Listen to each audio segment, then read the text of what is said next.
آسمانوں اور زمین کی بادشاہی جب رب نے ابراہیم علیہ السلام کو دکھانا چاہا تو زمین اور آسمان کی بادشاہت ان کو دکھا دی، اور جب حضور کو دکھانا چاہا تو رب نے فرمایا لِنُرِيَهُ مِنْ آیاتنا، تاکہ ہم تمہیں بعض نشانیاں دکھائیں۔ من یہاں پر بعض کے معنی میں ہے، لِنُرِيَهُ من بعض نشانیاں۔ تو جب حضور کو دکھانے کا وقت ہے رب نے بعض نشانیاں دکھائیں، اور ابراہیم علیہ السلام کو دکھانے کا وقت ہے تو رب نے آسمان اور زمین کی بادشاہتیں دکھائیں۔ تو کیا ابراہیم علیہ السلام کو بہت کچھ دکھایا اور حضور علیہ السلام کو تھوڑا دکھایا؟ علماء نے فرمایا ایسا نہیں، بلکہ یہ زمینیں اور یہ آسمان اس کا بعض ہے جو اللہ نے مصطفیٰ کریم کو دکھایا۔ لہذا جو حضور کو دکھایا ابراہیم علیہ السلام کا دیکھا ہوا اس کے بعض کا بھی بعض ہے۔ اللہ کریم نے حضور کو نشانیاں دکھائیں۔ اب وہ نشانیاں کیا تھیں جو اللہ کریم نے محبوب کریم کو دکھائیں؟ یہ بات قابل غور، ذرا توجہ فرمائیں گے تو آپ کا ایمان تازہ ہوگا۔ اللہ پاک نے کیا نشانیاں دکھائیں؟ رب کریم جل شانہ نے ان نشانیوں میں جنت کا منظر مصطفیٰ کریم کو دکھایا۔ لوگ دنیا سے جائیں گے، دن قیامت کے حساب کتاب ہوگا، اس کے بعد جنتی جنت میں جائیں گے، لیکن رب کریم نے پہلے سے مصطفیٰ کریم کو جنت دکھائی۔ دوزخ میں کیا ہوگا کسی کو نہیں پتا، لیکن رب کریم نے حضور کو دوزخ کا پورا ماحول دکھایا۔ اور جنت اور دوزخ رب تعالیٰ نے کیوں دکھائے؟ امام راضی فرماتے ہیں، علامہ فخر الدین راضی رحمۃ اللہ علیہ تفسیر کبیر میں، کہ جب دن قیامت کا ہوگا تو کوئی اس فکر میں ہوگا کہ مجھے دوزخ میں نہ ڈالا جائے، کوئی اس فکر میں ہوگا جنت کس طرح ہے، لیکن دن قیامت کے حضور جنت سے بے نیاز ہوں گے اور دوزخ سے بے فکر ہوں گے، اس لیے کہ نہ دوزخ مصطفیٰ کریم سے اجنبی ہے، نہ جنت مصطفیٰ کریم سے اجنبی ہے۔ حضور جنت پہلے دیکھ چکے، دوزخ کا مشاہدہ پہلے فرما چکے، اس لیے دن قیامت کے لوگ جنت دوزخ کے فکر میں ہوں گے۔ مصطفیٰ کریم چونکہ پہلے دیکھ چکے ہیں، حضور جنت دوزخ سے بے فکر ہوں گے، نہ حضور کی توجہ جنت کو جائے گی، نہ حضور کی توجہ دوزخ کی طرف جائے گی۔ حضور کی ساری توجہ اپنی امت کی طرف ہوگی، اور حضور اپنی امت کے لیے سفارش کریں گے، شفاعت کریں گے، سجدہ کریں گے، دعا کریں گے۔ سو ایک مطلب یہ ہوا رب نے جنت دوزخ دکھائی اس لیے تاکہ دن قیامت کے میرا محبوب بس اپنی امت کے بارے سوچتا رہے، نہ جنت کی طرف خیال جائے نہ دوزخ کی طرف خیال جائے۔ جب نبی کریم علیہ السلام سدرۃ المنتہا سے آگے بڑھے، سدرۃ المنتہا کون سی جگہ؟ جہاں فرشتوں کی حد ہے، عالم نور کی حد، اس سے آگے پھر فرشتے نہیں جا سکتے۔ وہاں حضور کے سامنے ایک سواری پیش کی گئی، اس سواری کو رف رف کہا جاتا ہے۔ آپ براق پہ کہاں تک تشریف لے گئے؟ آسمان تک، اور سدرۃ المنتہا سے آگے رف رف پہ گئے۔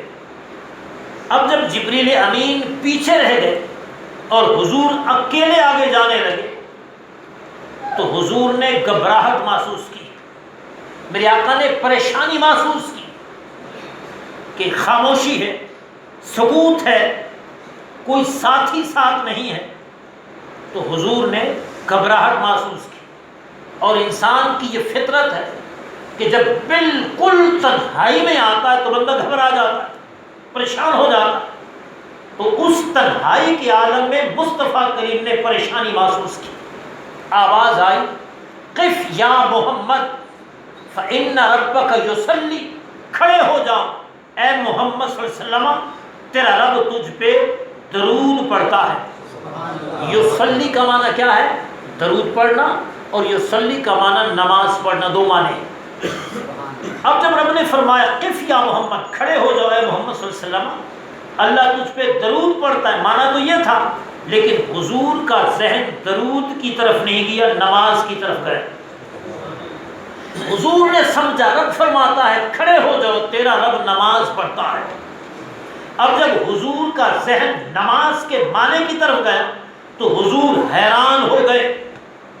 علماء فرماتے ہیں اس پریشانی کی عالم میں اس آواز کا آنا اور پھر حضور کا نماز والے معنی کی طرف خیال جانا اور حضور کا حیران ہونا، اس کا مطلب کیا ہے؟ اس کا مطلب فرمایا یہ ہے کہ جب حضور گھبرا گئے تھے اور پریشان ہو گئے تھے تو اس پریشانی کو ختم کرنے کے لیے رب کریم نے حضور کو حیرت میں ڈال دیا، حیران کر دیا۔ اور جب گھبراہٹ سے حضور کے ذہن پر حیرانی آ گئی تو گھبراہٹ جاتی رہی، وہ پریشانی جاتی رہی، تو حضور کی پریشانی کو ختم کرنے کے لیے رب کریم نے حضور کو حیران کر دیا۔ اور جب حضور کی توجہ ہٹ گئی کہ نہیں اللہ تو نماز نہیں پڑھتا، وہ میرے اوپر درود پڑھتا ہے، تو حضور نے خوشی محسوس کی اور آواز آئی ان اللہ و ملائکتہ یصلون علی النبی، اللہ بھی درود بھیجتا ہے، اللہ کے تمام فرشتے بھی درود بھیجتے ہیں۔ اور حدیث پاک میں آیا کہ وہ جب حضور کو آواز دی گئی کہ کھڑے ہو جاؤ، اللہ تیرے اوپر درود بھیجتا ہے، وہ آواز کس کی تھی؟ میرے آقا نے فرمایا وہ آواز مشابہت رکھتی تھی صدیق اکبر کی آواز کے ساتھ۔ ہر کسی کا لب و لہجہ ہوتا ہے، آواز ہوتی ہے، صدیق اکبر کی آواز کی طرح آواز مصطفیٰ کریم کے سماعت سے ٹکرائی۔ یہ کون سا موقع تھا؟ جب سدرۃ المنتہا پیچھے رہ گیا، جبریل پیچھے رہ گئے، حضور رفرف پہ سوار، تنہائی کا عالم ہے، حضور پر گھبراہٹ آ گئی۔ حضور کے گھبراہٹ کو ختم کرنے کے لیے رب کریم نے صدیق اکبر کی آواز میں یہ آواز دلوا دی کہ کھڑے ہو جاؤ، اللہ پاک تیرے اوپر درود بھیجتا ہے۔ پتہ چلا کہ جب گھبراہٹ اور پریشانی آتی ہے تو بندہ قریب کے ساتھی کو ڈھونڈتا ہے جو زیادہ قریب ہو، زیادہ محبت کرتا ہو، ہمدم دیرینہ ہو اور کافی تعلق والا بندہ ہو، قریبی آدمی ہو۔ جب حضور پر گھبراہٹ کے آثار آ گئے، رب نے جو اس تک آواز پہنچائی وہ آواز صدیق اکبر کی تھی۔ پتہ چلا کہ اس مقام پہ اگر مصطفیٰ کا قلب اطہر مانوس ہو سکتا تھا اور حضور جس سے محبت کرتے تھے وہ صدیق اکبر تھے، اس لیے سدرہ کے اوپر بلندیوں پر بھی رب کریم نے صدیق اکبر کی آواز مصطفیٰ کریم کے کان میں پہنچا دی۔ آقا دو عالم آگے بڑھے اور اللہ پاک نے کیا کیا نشانیاں دکھائیں۔ ان نشانیوں میں بہت کچھ رب کریم نے دکھایا۔ جب حضور جنت میں تشریف لے جا رہے تھے، کہاں پر تشریف لے جا رہے تھے؟ جنت میں، تو دیکھا کہ حضرت بلال کے قدموں کی آواز آگے آگے ہے، مصطفیٰ کریم پیچھے پیچھے۔ حضور جب واپس تشریف لائے، حضرت بلال سے میرے آقا نے فرمایا اے بلال ماجرا کیا ہے؟ میں جنت میں داخل ہونے لگا تھا تو وہاں میں تیرے قدموں کی آواز آگے آگے سن رہا تھا اور خود میں پیچھے پیچھے جا رہا تھا۔ تیرے اندر کون سا ایسا عمل ہے جس کی بنیاد پہ تجھے اعزاز ملا؟ حضرت بلال کہنے لگے یا رسول اللہ، میں جب بھی میرا وضو ٹوٹتا ہے میں وضو کرتا ہوں اور 2 رکعت نماز نفل پڑھتا ہوں۔ شاید اسی وجہ سے اللہ کریم نے مجھے اعزاز عطا فرمایا۔ لیکن آپ اس بات کو سمجھنے کی کوشش کریں کہ حضور جنت میں جا رہے ہیں اور قدموں کی آواز آ رہی ہے۔ کیا آج تک کوئی ایسا آلہ ایجاد ہوا کہ چلے کوئی اور بندے کو قدموں کی آواز سے پتہ چلے کہ فلاں بندہ چل رہا ہے؟ 1000 بندوں کو چلاؤ نہیں پتہ چلتا کس کے قدموں کی آواز۔ لیکن یہ مصطفیٰ کریم کی بصیرت ہے، یہ حضور کی شان ہے کہ اپنے غلاموں کو تو جانتے ہیں، حتیٰ کہ غلاموں کے قدموں سے نکلنے والی آواز کو بھی حضور سمجھتے ہیں۔ فرمایا بلال، میں نے عرش آسمان پر جنت میں داخل ہوتے وقت جب میں جنت میں جا رہا تھا تیرے قدموں کی آواز کو سنا۔ قربان مصطفیٰ کریم کی شان پر امت کو تو پہچانتے ہیں، جب امت چلتی ہے قدموں سے آواز نکلتی ہے، مصطفیٰ کریم اس آواز کو بھی پہچانتے ہیں۔ اور صرف اسی پر بس نہیں، بلکہ سوال یہ ہے کہ بلال تو غلام ہے، مصطفیٰ کریم تو امام ہے، تو پھر حضرت بلال بھی آگے آگے جاتے ہیں حضور پیچھے پیچھے جاتے ہیں، آقا آگے جاتے ہیں، غلام پیچھے جاتے ہیں، بلال آگے کیوں ہوئے، مصطفیٰ کریم پیچھے کیوں ہوئے؟ علماء فرماتے ہیں کچھ ہوتے ہیں خادم اور کچھ ہوتے ہیں آقا اور سردار۔ خادم ہمیشہ آگے آگے ہوتے ہیں اور سردار پیچھے پیچھے جاتے ہیں۔ حضرت بلال بے شک آگے جا رہے تھے، مصطفیٰ کریم پیچھے جا رہے تھے، لیکن حضرت بلال غلامانہ شان سے اندر جا رہے تھے اور مصطفیٰ کریم اپنی شان نبوت سے آگے جا رہے تھے۔ یہ بلندیاں مصطفیٰ کریم کو رب کریم نے عطا فرمائی، اور پھر اسی پر بس نہیں بلکہ سب سے بڑی نشانی جو اللہ کریم نے دکھائی وہ اللہ کریم نے محبوب کو اپنا دیدار کرائی۔ اچھا ایک بات سمجھیں، گواہی دو قسم کی ہوتی ہے۔ گواہی کی کتنی قسمیں ہیں؟ دو۔ گواہی سن کر گواہی دینا، دیکھ کر گواہی دینا۔ میں کہوں اس بات کا کسی کو پتہ ہے، آپ کہیں جی ہاں ہمیں پتہ ہے۔ میں پوچھوں کیسے پتہ ہے؟ آپ کہتے ہیں مجھے علم ہے، اس طرح پتہ ہے۔ ایک آدمی کہتا ہے میں خود موجود تھا، میرے سامنے یہ کام ہوا، میں چشمدید گواہ ہوں۔ سو گواہی بندہ دو طریقوں سے دیتا ہے، علم کی بنیاد پر، مشاہدے کی بنیاد پر۔ 1,24,000 کم و بیش انبیاء تشریف لائے نہیں نا، 1,24,000 کم و بیش۔ ہر نبی نے کہا خدا ہے، لا الہ الا اللہ، لا الہ الا اللہ۔ حضرت آدم علیہ السلام تشریف لائے، لا الہ الا اللہ، آدم صفی اللہ۔ حضرت نوح علیہ السلام تشریف لائے، لا الہ الا اللہ، نوح نجی اللہ۔ ابراہیم علیہ السلام تشریف لائے، لا الہ الا اللہ، ابراہیم خلیل اللہ۔ حضرت اسماعیل علیہ السلام تشریف لائے، لا الہ الا اللہ، اسماعیل ذبیح اللہ۔ حضرت موسیٰ علیہ السلام تشریف لائے، لا الہ الا اللہ، موسیٰ کلیم اللہ۔ حضرت عیسیٰ علیہ السلام تشریف لائے، لا الہ الا اللہ، عیسیٰ روح اللہ۔ ہر نبی دنیا میں تشریف لاتے رہے، خبر دیتے رہے اللہ کے سوا کوئی معبود نہیں، خدا ہے، خدا ہے۔ لیکن کسی نے خدا کو دیکھا نہ تھا، نہ آدم علیہ السلام نے دیکھا، نہ شیس علیہ السلام نے دیکھا، نہ نوح علیہ السلام نے دیکھا، نہ موسیٰ علیہ السلام نے دیکھا، نہ عیسیٰ علیہ السلام نے دیکھا۔ گواہی ہر نبی نے دی، لیکن ہر نبی کی گواہی علم کی بنیاد پر تھی۔ ہر نبی جانتا تھا کہ خدا ہے، تب ہر نبی نے ہم سے کہا کہ خدا ہے، خدا ہے، خدا ہے۔ کوئی سوال کر سکتا تھا کہ جس خدا کے ہونے کی نبی گواہی دے رہے تھے، ان نبیوں میں کسی نے خدا کو دیکھا نہیں ہے۔ موسیٰ علیہ السلام نے جب اللہ سے سوال کیا، یا اللہ میں تجھے دیکھنا چاہتا ہوں، رب نے کہا لن ترانی، تو مجھے دیکھ نہیں سکتا، لیکن ذرا پہاڑ پہ نظر کر، اگر پہاڑ طاقت رکھے تو تو مجھے دیکھ سکے گا۔ جب رب نے تجلی پہاڑ پہ ڈالی، موسیٰ علیہ السلام بے ہوش ہو کر زمین پہ گرے اور پہاڑ ریزہ ریزہ ہو گیا، پہاڑ جل کے راکھ ہو گیا۔ تو جب موسیٰ علیہ السلام اللہ کو نہ دیکھ سکے، 1,24,000 کم و بیش انبیاء کرام تشریف لائے، پیغام دنیا تک پہنچاتے رہے۔ خدا ہے، لیکن خدا کس طرح ہے وہ علم کی بنیاد پر جانتے تھے۔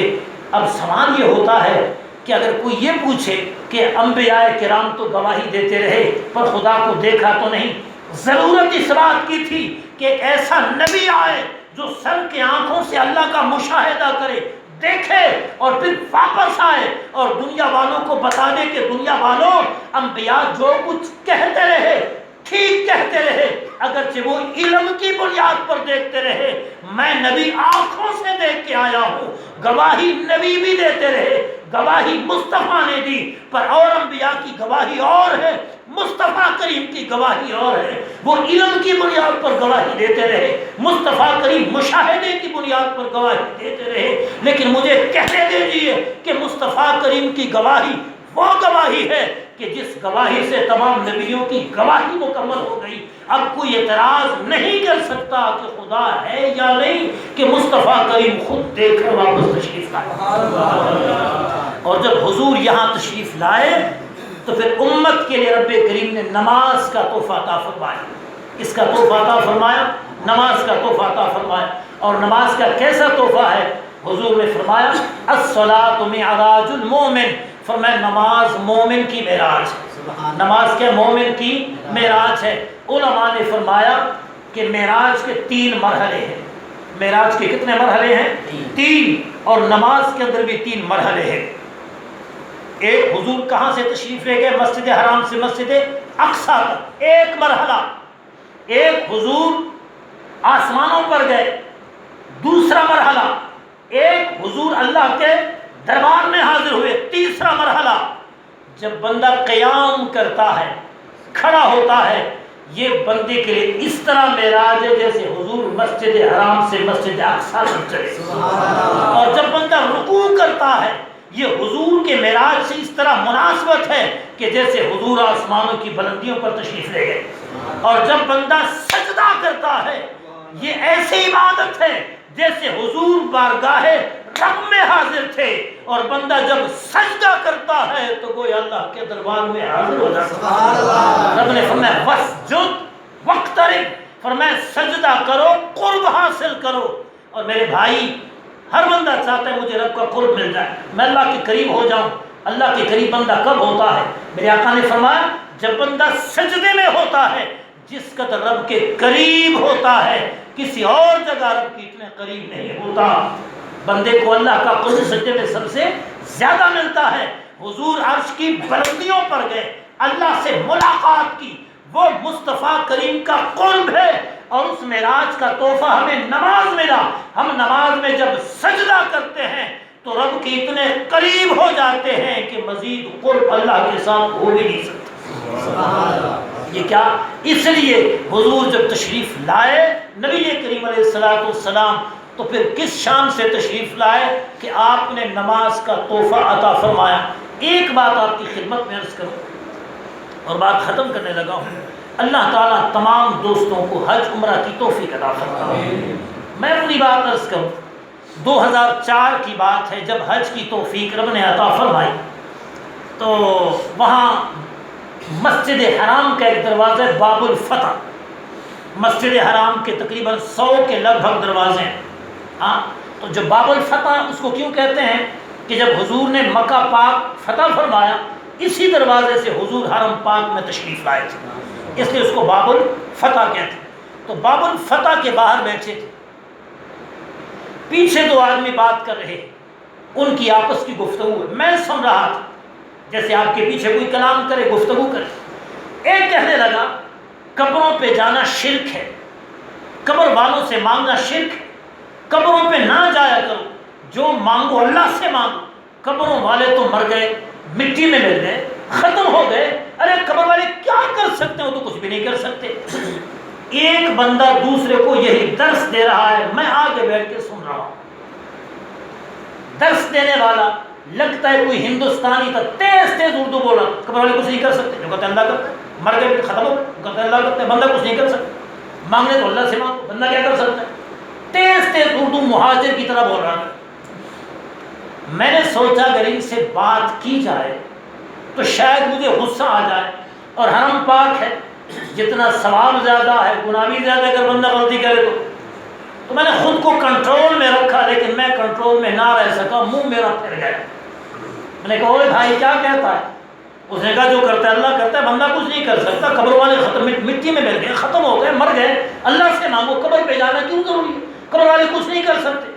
میں نے کہا اچھا ٹھیک ہے، قبر والے کچھ نہیں کر سکتے. انہوں نے کہا ہاں قبر والے کچھ نہیں کر سکتے. میں نے کہا چل بتائیے کہ شب معراج اللہ پاک نے کتنی نمازیں فرض فرمائی، یہ بتاؤ. کہنے لگا 50 نمازیں فرض کی. اچھا، میں نے کہا اب تو نمازیں کتنی پڑھتا ہے؟ کہنے لگا میں 5 پڑھتا ہوں. میں نے کہا رب نے نمازیں 50 فرض کی تھیں اور تو 5 پڑھتا ہے، وجہ کیا ہے؟ کہنے لگا کہ چونکہ حضرت موسیٰ علیہ السلام نے حضور سے کہا تھا کہ آپ کی امت 50 نماز نہیں پڑھ سکتی.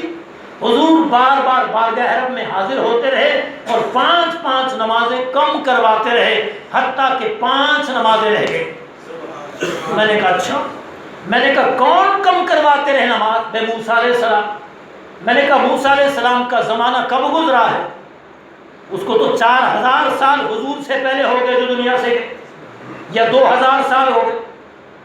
کئی 100 یا کئی ہزار سال پہلے موسیٰ علیہ السلام دنیا سے تشریف لے گئے. تو اگر تیرا کہنا یہ ہے کہ قبر والا کچھ نہیں کر سکتا، مٹی میں مل گیا، ہمارا تو عقیدہ ہے کہ قبر والا کچھ کر سکتا ہے۔ موسیٰ علیہ السلام قبر سے نکلے اور پھر مسجد حرام گئے، پھر چھٹے آسمان پہ گئے، پھر حضور کی امت پہ فرض ہونے والی عبادت 50 نمازیں تھی، وہ 5 کروائیں۔ تو کہتا ہے قبر والا کچھ نہیں کر سکتا، میں کہتا ہوں بہت کچھ کر سکتا ہے۔ تو اگر کچھ نہیں کر سکتا تو 50 پڑھنا 5 کیوں پڑھتا ہے؟ تو 50 پڑھنا 5 کیوں پڑھتا ہے؟ 50 سے 5 کس طرح ہوئی؟ ایک قبر سے نکلنے والے نبی کے کہے پر ہوئی، اس کی سفارش پر ہوئی۔ موسیٰ علیہ السلام کہاں تھے؟ وہ تو پہلے آئے، دنیا سے گئے، قبر کے اندر پہنچ گئے۔ آج شب معراج ہے، حضور مسجد حرام جا رہے ہیں، موسیٰ علیہ السلام قبر سے نکل کر مسجد حرام میں مسجد اقصیٰ میں آتے ہیں، پھر چھٹے آسمان پر آتے ہیں، پھر 50 سے نمازیں 5 کرواتے ہیں۔ تو اگر تیرا عقیدہ یہ ہے کہ مرنے والا کچھ نہیں کر سکتا، تم سارے جمع ہو جاؤ، آج سے 50 نمازیں پڑھو، 5 نہ پڑھو، اس لیے کہ 50 سے 5 ایک اس شخص نے کروائیں جو دنیا سے گئے تھے قبر میں، اور قبر سے نکل کر 50 سے 5 کروائیں۔ تو ادھر قبر والے کو مانتا بھی نہیں، نماز میں 5 پڑھتا تو 50 پڑھنا نماز۔ جب میں نے اس سے یہ بات کی تو وہ کہنے لگا مولوی صاحب میرے پاس ایک بہت بڑا مولوی ہے، شیخ القرآن ہے، شیخ الحدیث ہے، آپ مجھے ایڈریس دے دیں، میں پجیرو گاڑی لاؤں گا اور اس مولوی صاحب کے پاس تجھے لے جاؤں گا، تمہیں سمجھائے۔ میں نے کہا چل تو بھی دفعہ، تیرا مولوی بھی دفعہ، میں جانتا ہوں قرآن میں حدیث جانتا ہوں، مجھے تیرے مولوی کی حاجت نہیں ہے۔ حساب لگائیں کہ شب معراج جو لوگ قبروں پہ اعتراض کرتے ہیں، اللہ کے ولیوں پہ اعتراض کرتے ہیں، وہ جی تم قبروں سے کیا مانگتے ہو، وہ کیا کر سکتے ہیں؟ چلو ولیوں کی بات بعد میں ہے، ذرا موسیٰ علیہ السلام کی بات کریں۔ جب اللہ کا نبی وصال کے بعد حضور کی امت پہ 50 فرض نمازیں کم کرا کے 5 کرا سکتا ہے، تو پھر آج اللہ کا ولی بھی بہت کچھ کرا سکتا ہے۔ یہ طاقت کس کی ہے؟ اللہ کی ہے، جسے چاہے وہ طاقت عطا فرمائے۔ میں بات ختم کرنے لگا ہوں۔ حضور عرش کی بلندیوں سے تشریف لائے اور ہمارے لیے نماز کا تحفہ لائے۔ اس لیے میرے بھائیوں نماز کی پابندی کرو، گھر والوں کو نماز کی پابندی کراؤ، با جماعت نماز پڑھو۔ قیامت کے دن میرے آقا نے فرمایا سب سے پہلے نماز کے بارے پوچھا جائے گا، اور جو بندہ 5 وقت اللہ کے دربار میں کھڑے ہو کے اللہ کو یاد کرتا ہے، اس کا رب سے تعلق بن جاتا ہے، اس کا دل صاف ہو جاتا ہے، اس پر موت کی سختی آسان ہو جاتی ہے، قبر میں سوال و جواب اس کے آسان ہو جاتے ہیں، گھر میں برکتیں آ جاتی ہیں، اس کے لڑائی جھگڑے فتنے فسادات ختم ہو جاتے ہیں۔ حق تعالی ہم سب کو حق سمجھنے کی توفیق عطا فرمائے، آمین۔